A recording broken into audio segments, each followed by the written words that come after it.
Muy bien. Buenos días. ¿Cómo están, chicos? Los saludos desde aquí de León, Ciudad Dios. de León. Hoy es nuestra segunda clase. Espero que estén muy bien en todas sus ciudades en las que están. Por acá pues estamos con un clima más o menos fresco. Llovió casi toda la noche suavemente, pero entonces pinta que no va a ser muy caliente. Bueno, vamos hoy a tomar la segunda clase de análisis de circuitos. Son un repaso, la clase de hoy es un poco de repaso de las técnicas de análisis de circuitos. Y vamos a revisar también resultados del examen diagnóstico que estaba publicado para el día de ayer. La gran mayoría lo intentó, lo presentó. Y pues bueno, vamos a analizar. La finalidad de la clase de hoy es eh, encontrar cuáles son esos aspectos que el grupo en general y pues cada uno en lo individual de ustedes debe repasar, ¿no? Repasar en cuanto a materias y contenidos, habilidades de semestres anteriores que tienen que ver con el análisis de circuitos. Profe, no sé si sea yo nada más, pero se está trabando. No sé si también los demás. Si me pudieran decir, para ver si soy yo. Yo lo escucho bien, profe. Yo escucho bien de todas maneras. De todas maneras, bueno, la clase ustedes saben que queda grabada, ya les puse ayer la clase de ayer y bueno, podemos aprovechar de hacer lo que haga falta. ¿Está bien? Pero es bueno que me estés avisando por si acaso. Muy bien. Entonces, les decía que es para ver qué herramientas necesitamos repasar.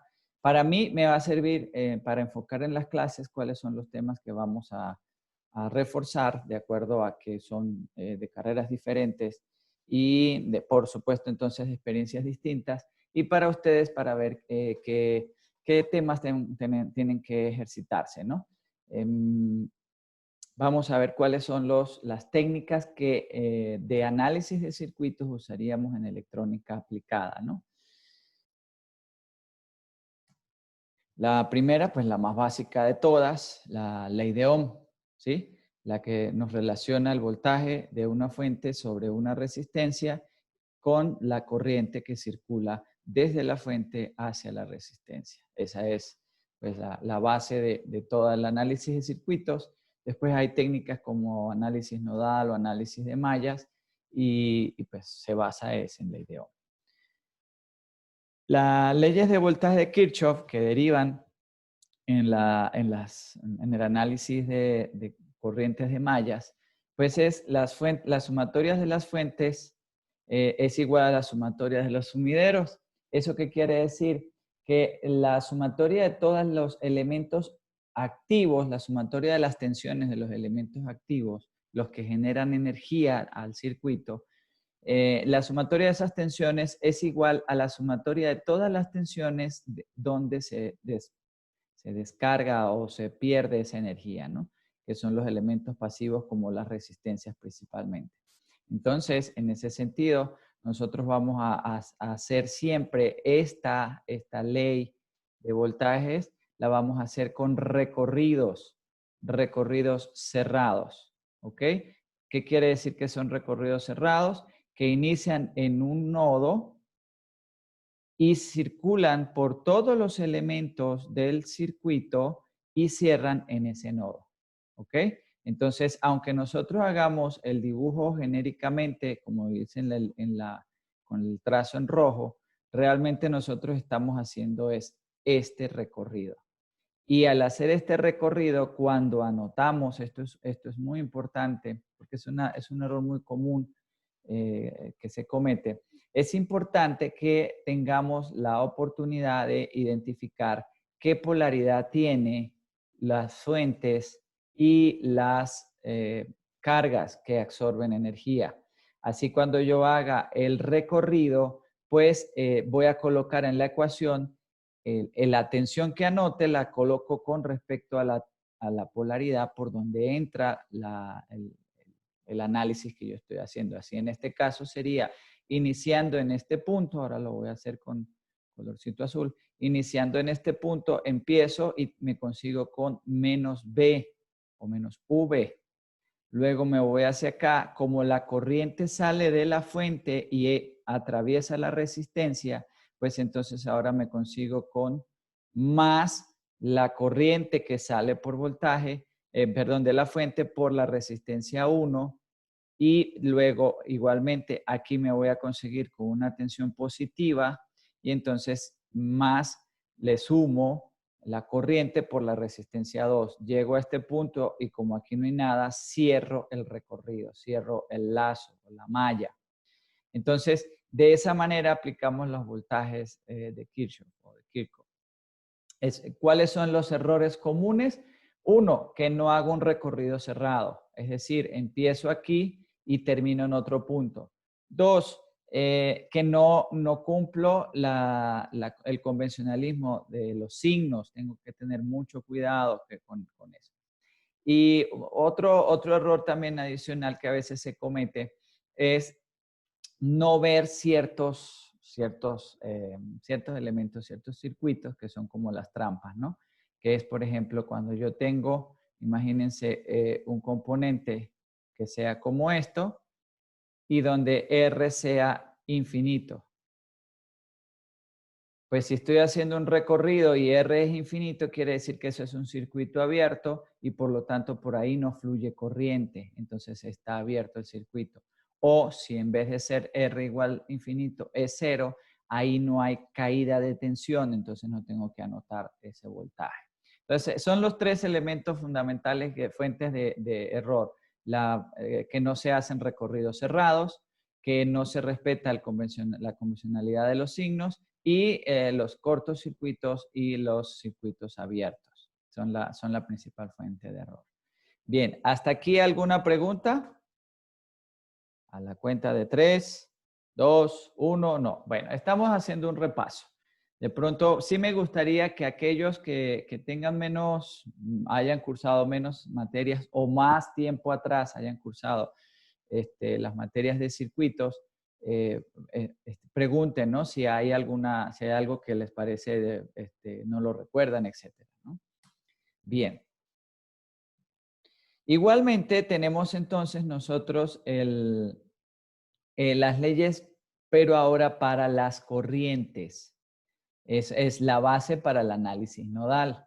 La base para el análisis nodal nos dice que la sumatoria de todas las corrientes que entran, en este caso I1 e I2, es igual a todas las corrientes que salen, que son I3 e I4.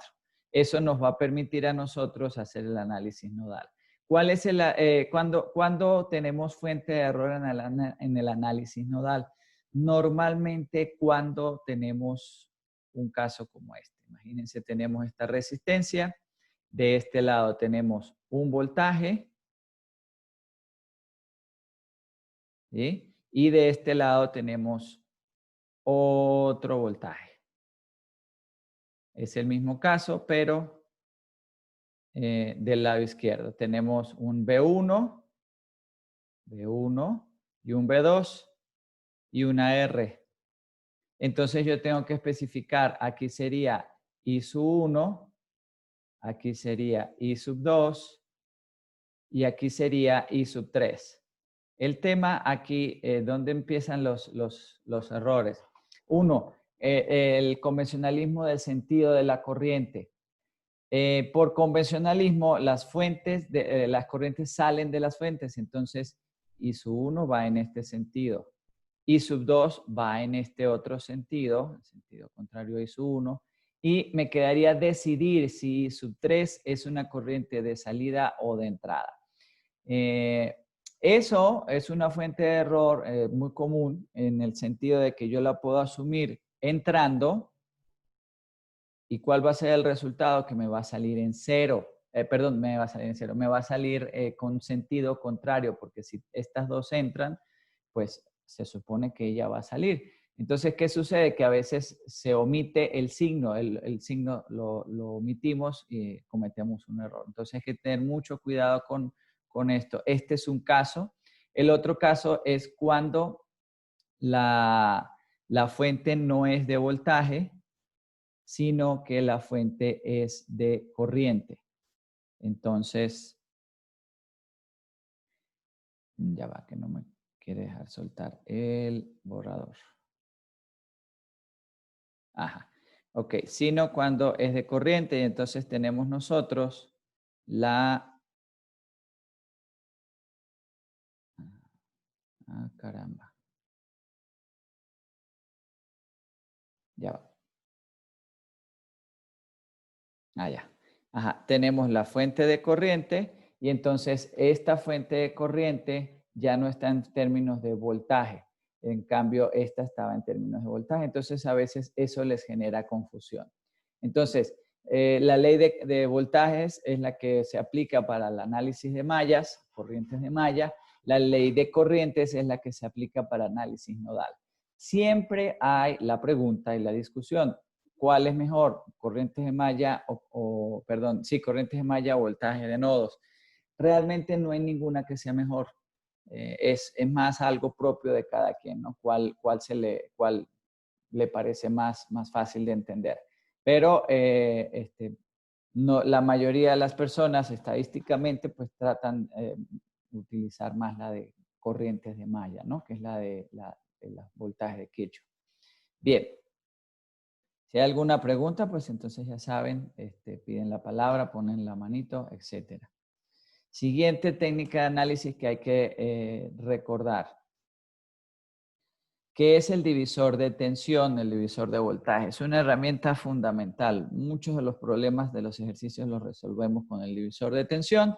El divisor de tensión establece que una fuente en la cual haya dos resistencias en serie, el voltaje en una de ellas, en este caso en R2, por ejemplo, es el voltaje de la fuente multiplicado por R2 entre la suma de las resistencias en serie.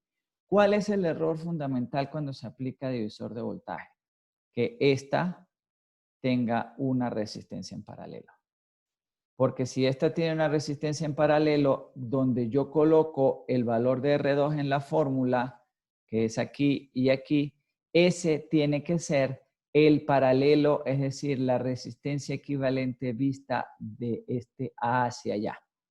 Es decir, si son puras resistencias en paralelo, pues el paralelo de todas las resistencias. En algunas ocasiones se comete el error de olvidarse de esto y solamente colocar la primera resistencia en paralelo, ¿no? Son los errores más comunes que ocurren. Otro error muy común que también se presenta es, supongamos que tengo este arreglo y quiero aplicar divisor de tensión no para R2, sino para R1. Pero resulta que pues el voltaje en R1 pues es todo el voltaje de la fuente. Si yo lo que quiero saber es la diferencia entre estos dos terminales, entonces la forma correcta sería hallar el voltaje en R2 y restarlo de B. De esa manera tendría la diferencia de tensión en la resistencia R1, pero no puede ser aplicando el divisor de tensión. Y otro error común es cuando yo tengo este tipo de arreglos, que son tres resistencias y una sola fuente por acá. Entonces tengo R1, tengo R2 y tengo R3. ¿Dónde ocurre el error? Que a veces, por ejemplo, me interesa y pues uno aplica el divisor de tensión olvidándose bien de que hay tres resistencias y entonces la expresión sería B por R3 entre la suma de las tres resistencias. A veces se colocan solamente dos y entonces genera error. Son las fuentes de error. Cuando yo les comento la fuente de error es precisamente como para refrescar ese tipo de cosas que se presentan, ¿no? Bien. La otra técnica que nosotros vamos a utilizar es el divisor de corriente. El divisor de corriente se usa menos que el divisor de tensión, sobre todo porque involucra más trabajo. ¿Por qué? El divisor de corriente es para resistencias que están en paralelo con una fuente En paralelo quiere decir que todas las corrientes, todas las resistencias, perdón, están sometidas a la misma tensión y por lo tanto se aplica la resistencia en paralelo para poder saber cuál es la resistencia total que ve la fuente. ¿Dónde está la complicación? El divisor de tensión era el voltaje, fíjense, lo voy a regresar. Ya va.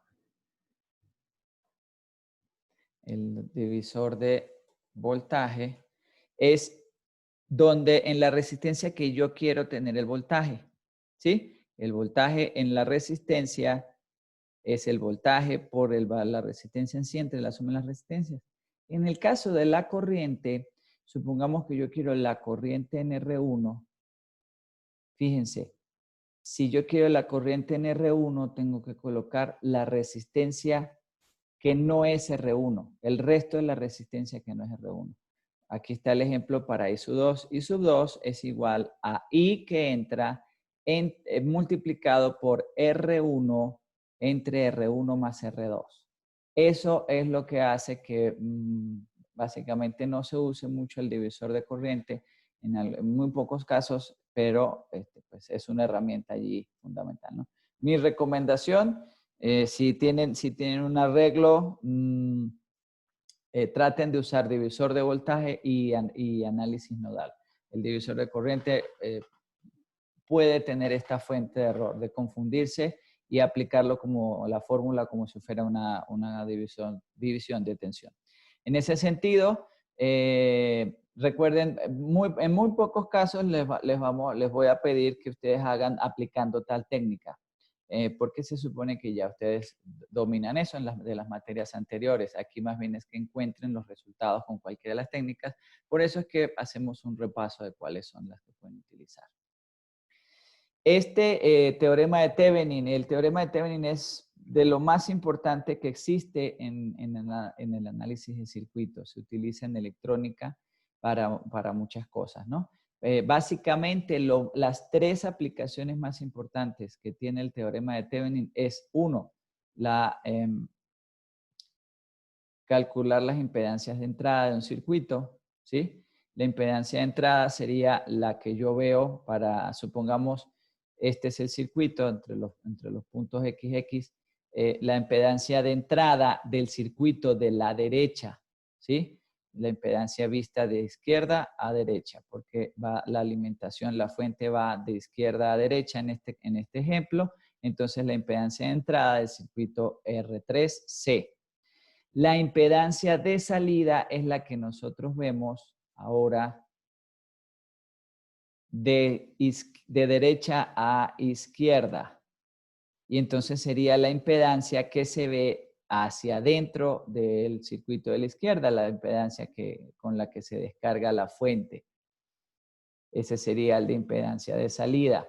Esos términos de resistencia e impedancia de salida son muy utilizados, son parámetros muy importantes en los amplificadores operacionales y en los filtros y en los amplificadores en general.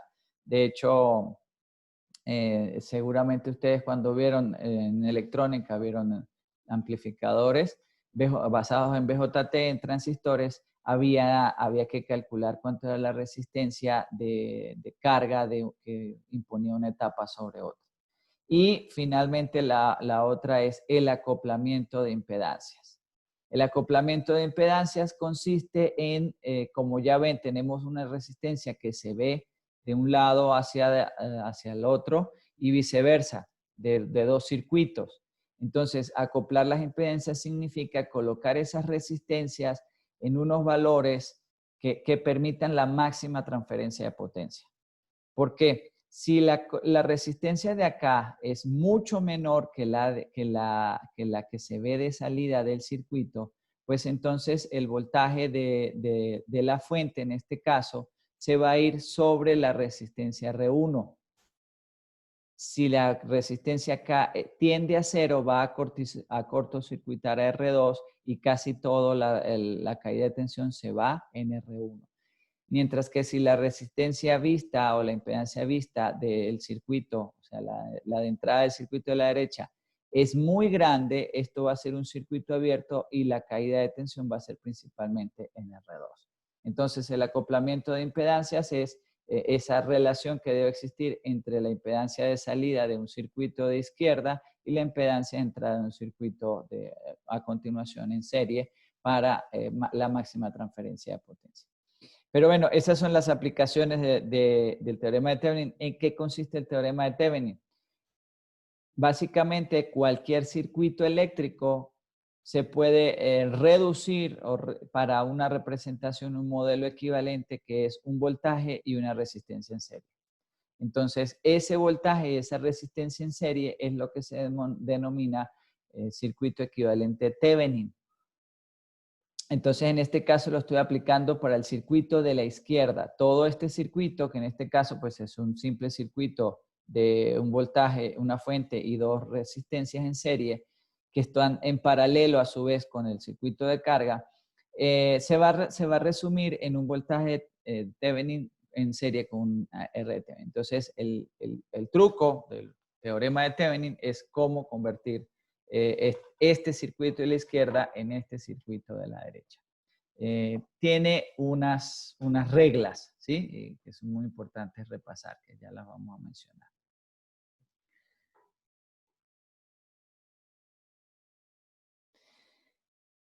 Repito entonces, como ya les decía, el teorema de Thevenin, hay un circuito lineal de dos terminales conectado a una carga, ¿sí? También es muy importante el concepto de carga en electrónica.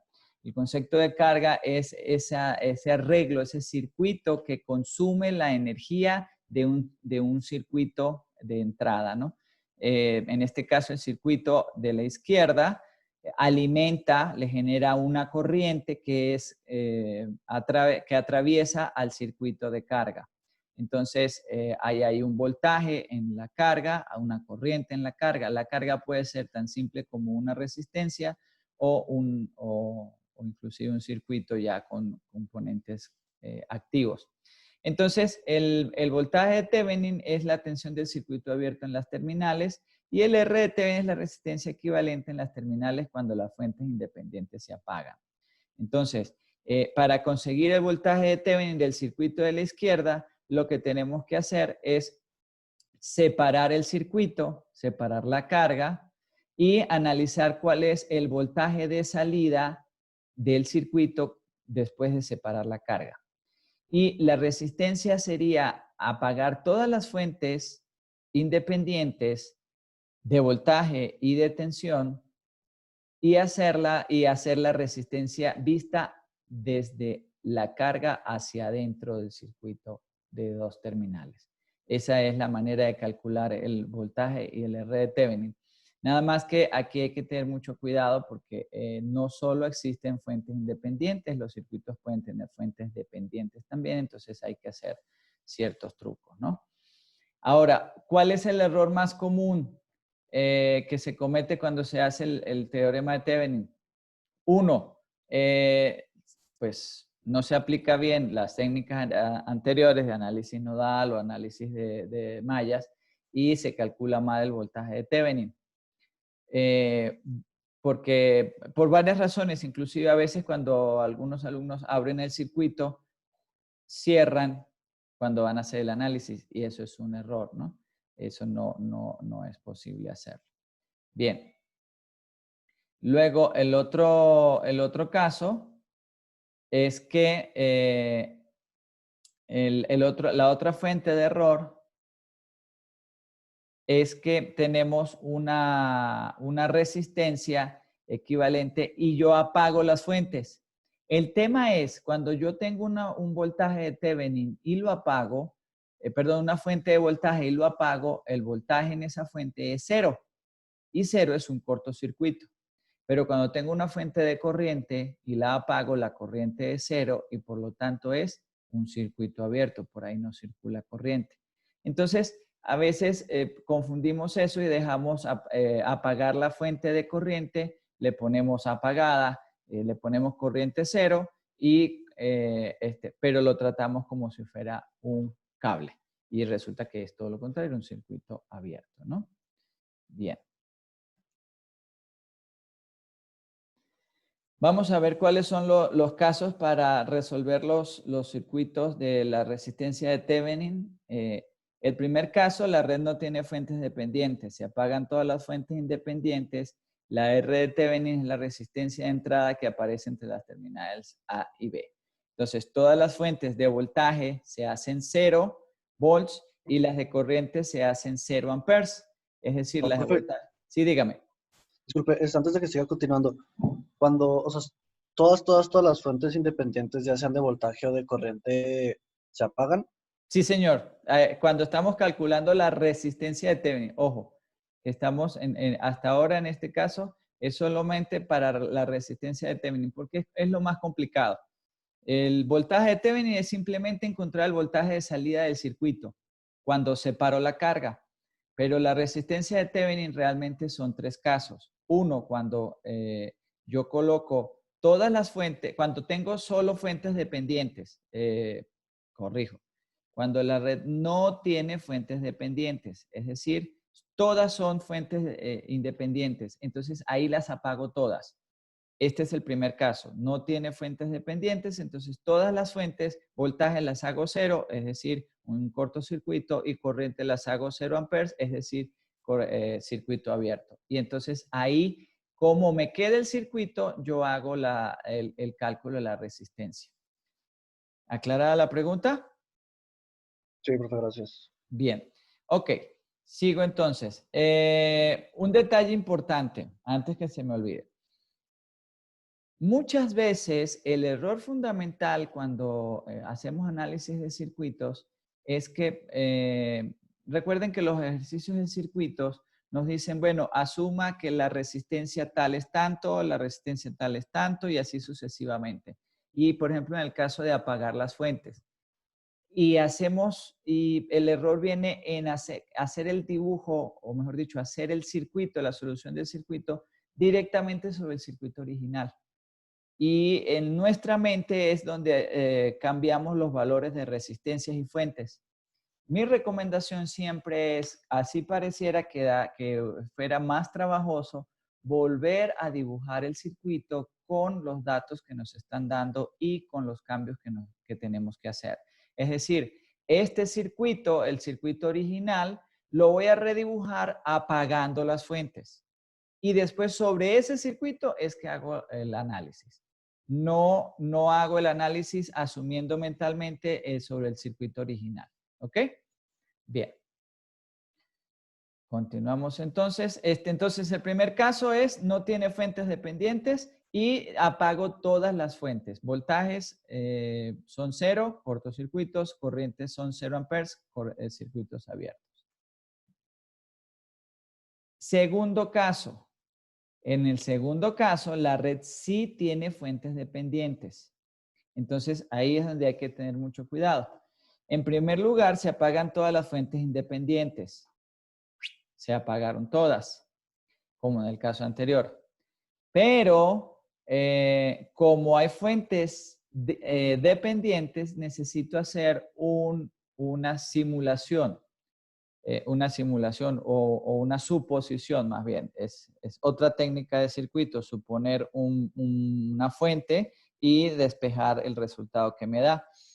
Entonces, tengo 2 vías. Después de que apago todas las fuentes, puedo alimentar el circuito con una fuente de voltaje y entonces la R de Thevenin, que es lo que quiero conseguir, es el voltaje de la fuente que yo asumo, y pues típicamente yo voy a decir es una fuente de 1 volt. Entonces, ¿qué me falta para conseguir la R de Thevenin? La corriente que sale de esa fuente. Entonces, ahora voy a alimentar el circuito con 1 volt y lo único que necesito es resolver el circuito para la corriente y su cero. Entonces, la R de Thevenin es el voltaje de cero de la fuente que yo asumí entre la corriente que yo calculo. Esa va a ser la R de Thevenin. La otra opción es que yo en vez de usar una fuente de voltaje, coloque una fuente de corriente.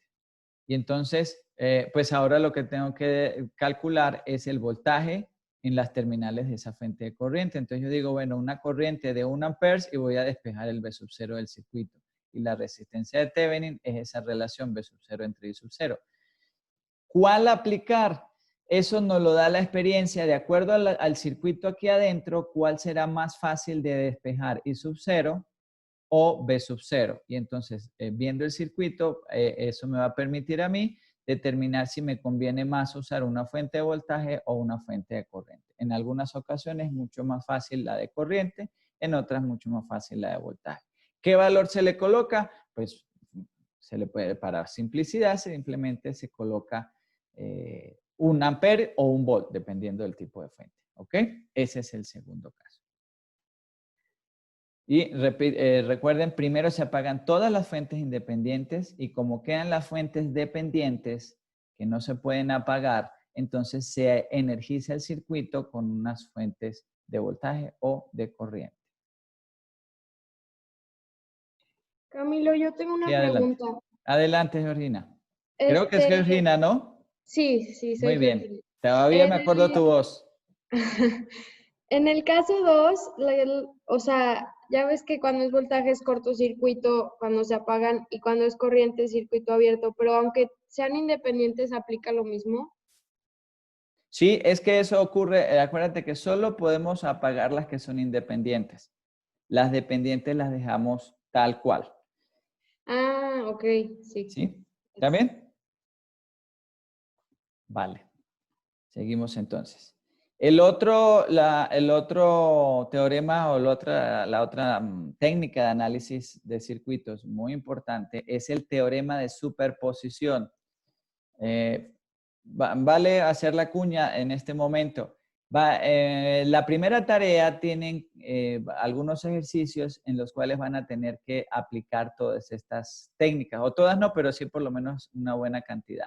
Hay un ejercicio que tienen que aplicar Thevenin, hay otros en los que tienen que hallar análisis de mallas, y hay uno, por lo menos, que tienen que aplicar el teorema de superposición. ¿En qué consiste el teorema de superposición?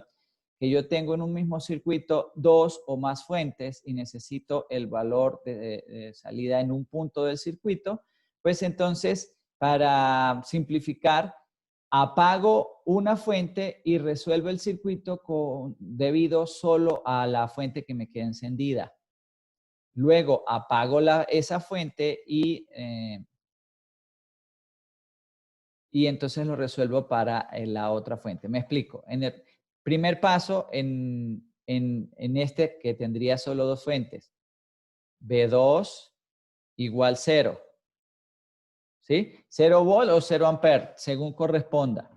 Entonces, hallo Vout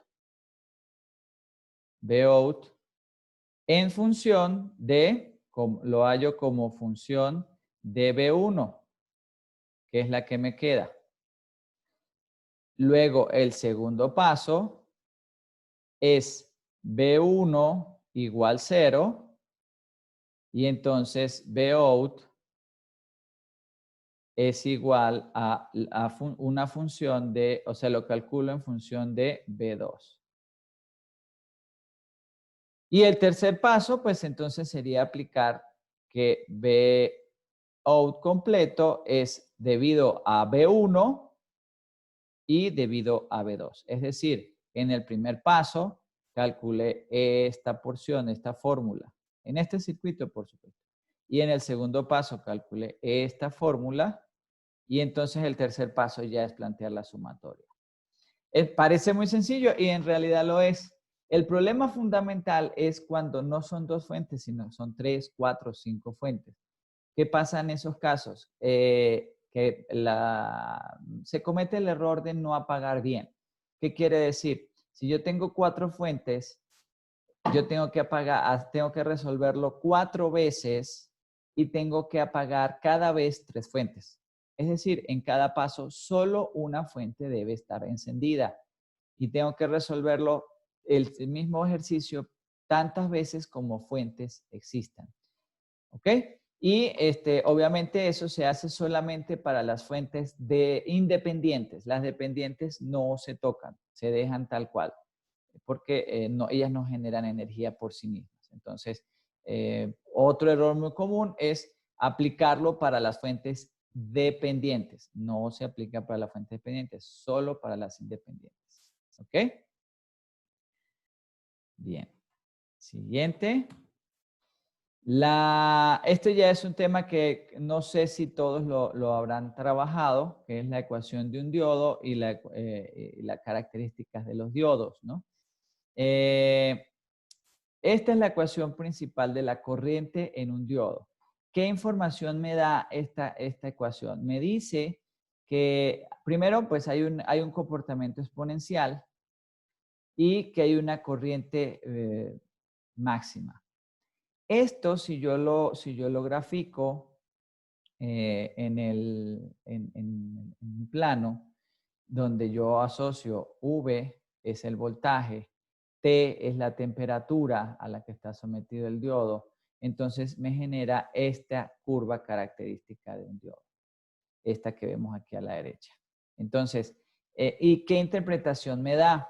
La interpretación fundamental es que un diodo tiene dos zonas, una característica directa y una característica inversa. El diodo convencional, entonces, en la característica directa es en la parte en que conduce cuando se supera un voltaje de umbral.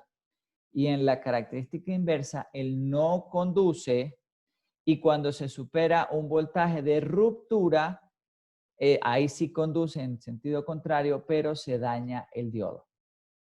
Entonces, eso es lo que me permite que el diodo conduzca en un sentido y bloquee corriente en el otro sentido. Pero también nos indica que si la tensión en los terminales del diodo supera la tensión de ruptura, pues sí va a haber una corriente, pero se va a dañar el diodo, ¿no?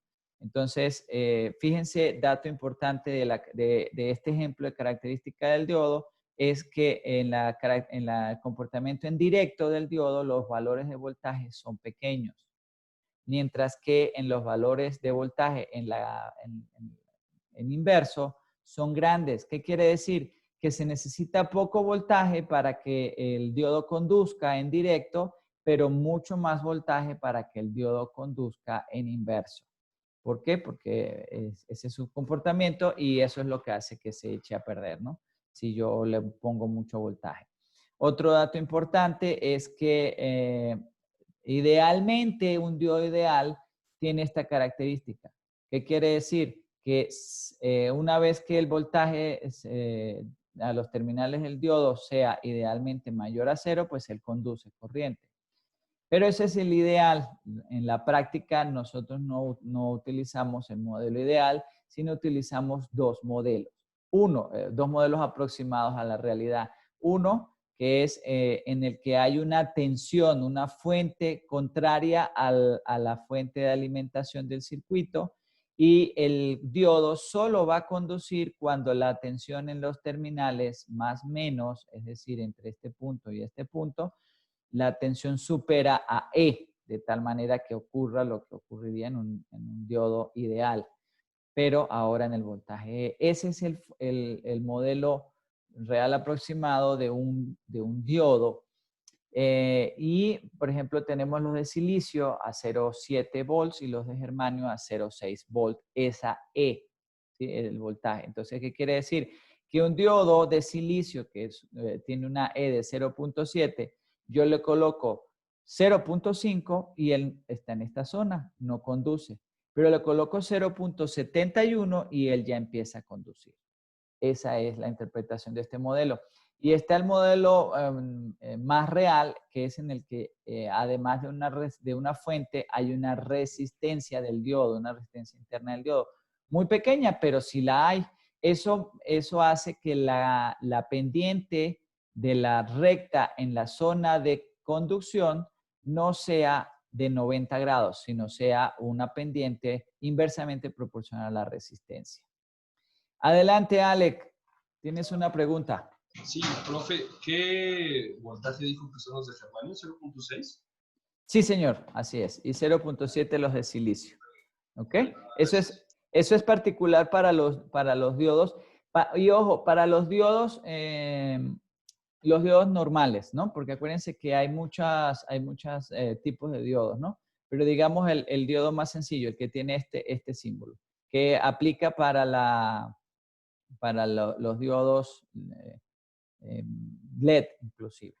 ¿Va? ¿Listo, Alec?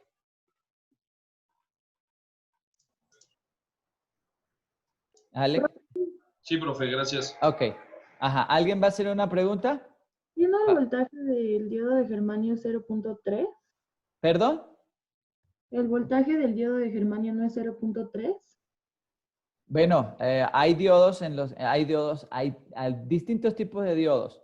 En algunas ocasiones se toma 0.3, 0.4 y inclusive en el de silicio se toman 0.6, 0.7.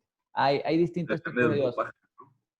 Exactamente, depende de la construcción. En términos generales, Fabiola y todos los demás, lo importante es dos cosas. Uno, con esa pregunta muy interesante, Fabiola, me permito, pues, aprovecho la oportunidad para resaltar algo que no había mencionado ni en la clase de ayer ni en la clase de hoy. Uno, que es ir a los datasheets de los componentes. Yo tengo algunos años dando clase y yo sé cómo cuando somos estudiantes hacemos los proyectos. Sobre todo en esta época de la vida, o sea, en estos años, en este siglo XXI, pues uno consigue los circuitos, los consigue en internet. Y entonces uno agarra el circuito en páginas, que sé yo, rincondelvago.com, el Prisma, el Profe Pepe o como cualquiera de ellas. Y agarra el dibujo, agarra el esquemático y eso es lo que implementa en el laboratorio. Pero ¿qué sucede? Muchas veces el circuito no nos está funcionando y no sabemos por qué. Una de las razones es porque no hacemos uso de un hábito profesional de la ingeniería, que es consultar los manuales de los dispositivos. Entonces, ¿por qué esto lo relaciono con la pregunta de Fabiola? Porque hay distintos diodos, distintos tipos de diodos con silicio y con germanio. Y lo más importante es tener claro que el modelo básico sería este, en el cual hay un voltaje, y está el otro en el que hay una resistencia. Y cuando yo voy a hacer un análisis o una implementación de un circuito con un diodo en particular, pues lo mejor es que yo tenga a la mano el datasheet del dispositivo que voy a usar. Entonces, así, por ejemplo, voy a usar el 1N4004, un diodo genérico. ¿Sí? El 1N4004. Entonces yo me voy a Google y ahí sí, me voy a Google. Además de ver el circuito en profepepe.com, pues también me voy a Google y digo 1N4004 datasheet. Y ahí es donde me va a decir exactamente cuánto es el valor del E y cuánto es el valor de RD. ¿Está bien? Porque también, como decía, no capté el nombre de quien dijo, pero también depende del dopaje, ¿no? Hay algunos que están entre 3 a 5 volts o 6 volts para los de germanio y para los de silicio entre 4 y 8 volts, no, perdón, 0.4 a 0.6 de germanio, 0.3 a 0.6 de germanio y de 0.6 a 0.8 de silicio. En términos generales van en ese rango, entonces hay que verificar el modelo en particular que yo tengo. ¿Ok? Y recuerden que esto es solo para este tipo de diodos, porque están diodos Zener, diodos Schottky, diodos TRIAC, SSR, hay un montón que tienen. Pero este tipo de diodo, en general, tienen esta curva característica. Y si nosotros comparamos con el diodo Zener, que es el que tiene este simbolito, este diodo, perdón, así o al revés, mejor dicho. Voy a borrar, es al revés. Ajá, es así. Ajá. Y entonces, ahora no. Ok. Cada vez que agarro el borrador no me deja agarrar el otro. Ya vamos, perdón.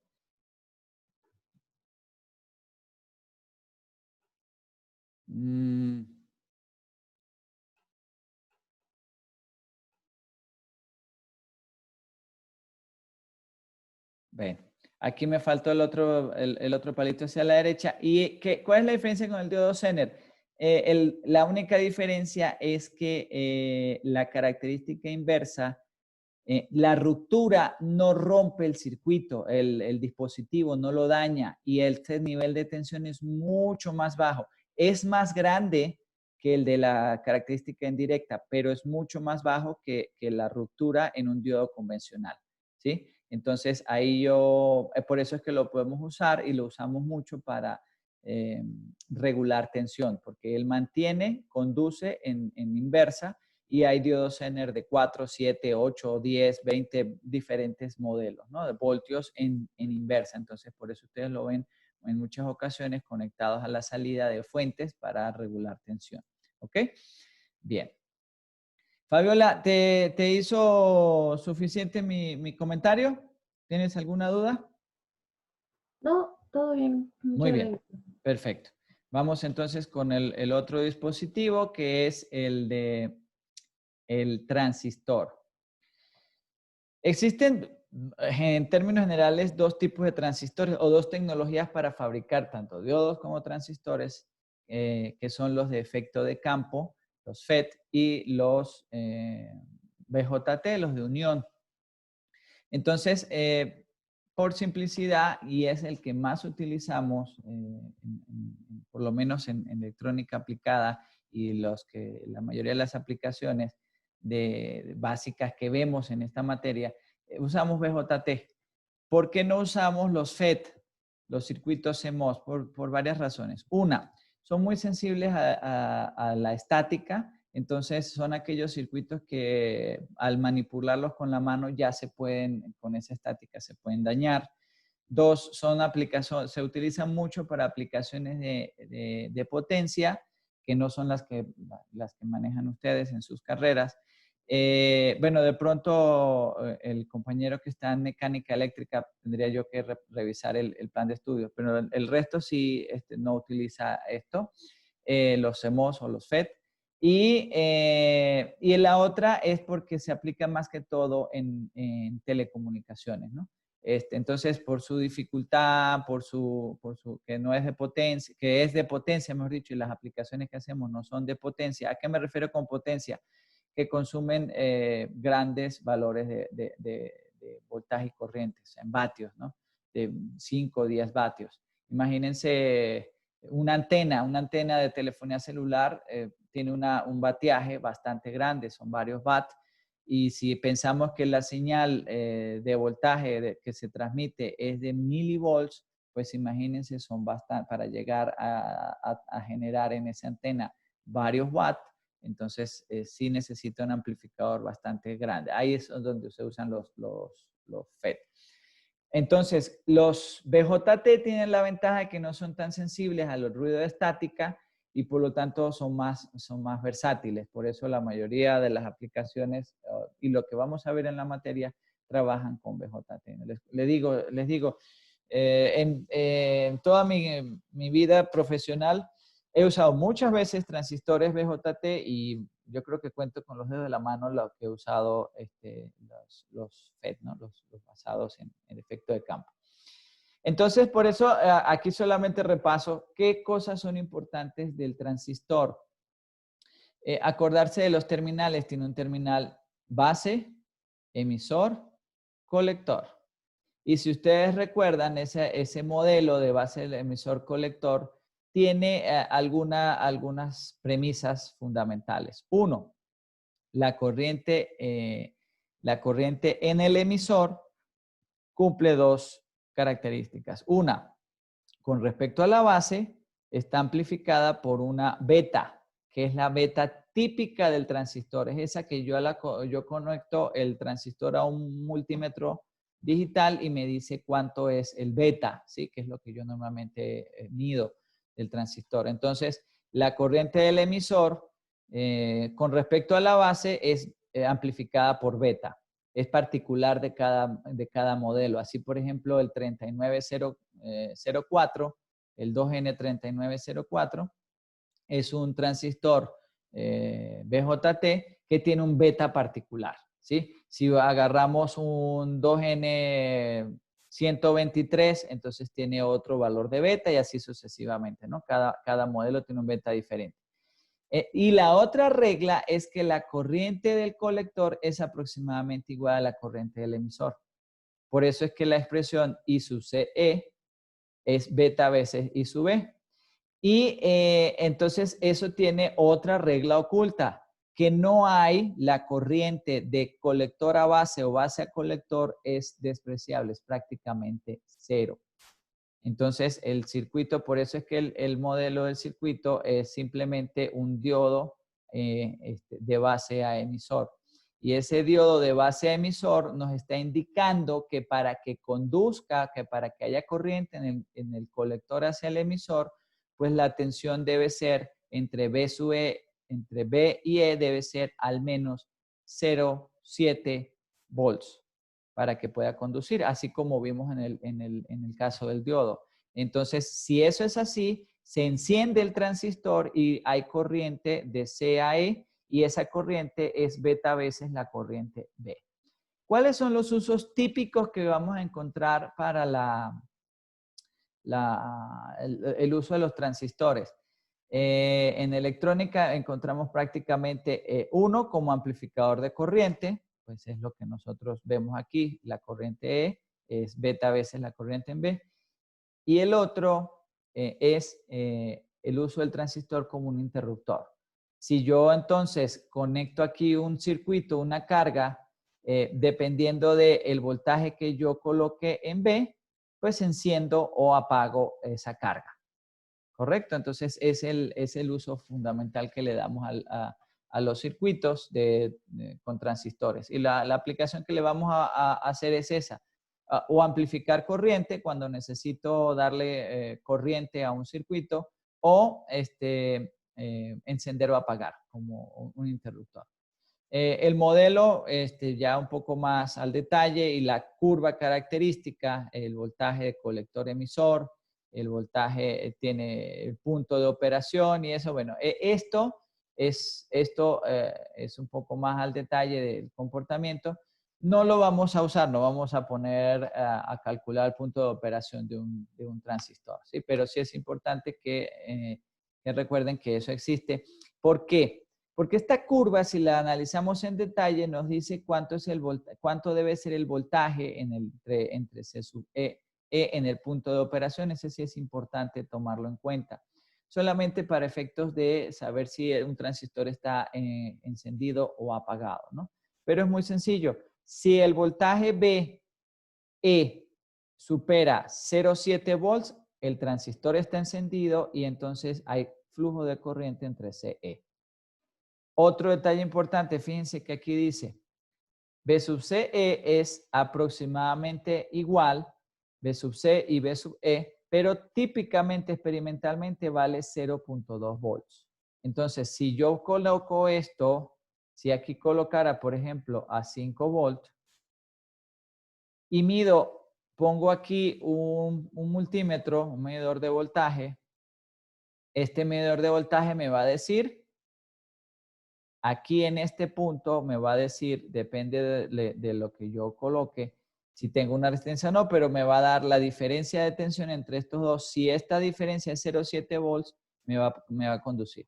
Si yo coloco en conducción, coloco el medidor de voltaje, es aquí. Cuando el circuito esté encendido, entonces aquí me sale 0,2. Cuando el circuito esté apagado, me sale la alimentación del colector, ¿no? Entonces, eso se utiliza mucho cuando se hace circuitos para, por ejemplo, encender una carga. Y también, si nosotros analizamos internamente las compuertas lógicas y los OPAM, pues vamos a encontrar cientos de estos para hacer las funciones que tienen por dentro. Pero bueno, aquí lo importante, como les decía, es que esto es un diodo, cuando enciende, cuando apaga y ya. Muy bien. Es ahora momento de hacer una pequeña pausa. Vamos a pausar unos 5 minutos para entonces volver con la siguiente parte. ¿Qué vamos a hacer en la siguiente parte? Vamos a hacer, ver los resultados del examen, ¿sí? Como se van a dar cuenta, ahorita cuando revisemos el examen, se van a dar cuenta que lo que he mencionado hasta ahora a modo de repaso tiene mucha relación con el examen. Por eso se pedía el día de ayer. Inclusive las gráficas que les puse, por ejemplo, de la curva de carga del transistor, pues es la misma del examen. Y así, ¿no? Les pedía la resistencia vista desde un punto y así. Eso lo vamos a ver ahorita y después de ver esos resultados, analizar las preguntas y me gustaría más bien en esta parte que viene escuchar más sus dudas, sus preguntas para generar entre ustedes su propio plan de ajuste, ¿no? Porque van a ver los resultados, no son todos no salieron igual, cada uno tendrá que hacer un plan de ajuste y pues eso es lo que yo quisiera que hagamos, ¿no? Entonces tengo las 9:58. Vamos a hacer una pequeña pausa, volvemos a las 10, vamos a darlo hasta las 10:05, a las 10:05 volvemos, ¿ok?